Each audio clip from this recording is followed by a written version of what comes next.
اور ان کو نوح کا قصہ پڑھ کر سنا دو جب انہوں نے اپنی قوم سے کہا کہ اے قوم، اگر تم کو میرا اپنے درمیان رہنا اور اللہ کی آیتوں سے نصیحت کرنا ناگوار ہو تو میں تو اللہ پر بھروسہ رکھتا ہوں،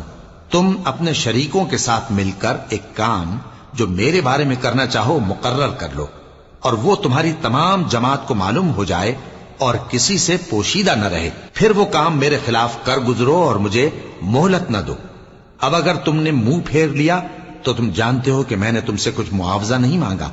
میرا معاوضہ تو اللہ کے ذمے ہے، اور مجھے حکم ہوا ہے کہ میں فرما برداروں میں رہوں۔ پھر ان لوگوں نے ان کی تکذیب کی تو ہم نے ان کو اور جو لوگ ان کے ساتھ کشتی میں سوار تھے سب کو طوفان سے بچا لیا اور انہیں زمین میں خلیفہ بنا دیا، اور جن لوگوں نے ہماری آیتوں کو جھٹلایا ان کو غرق کر دیا۔ تو دیکھ لو کہ جو لوگ ڈرائے گئے تھے ان کا کیسا انجام ہوا۔ پھر نوح کے بعد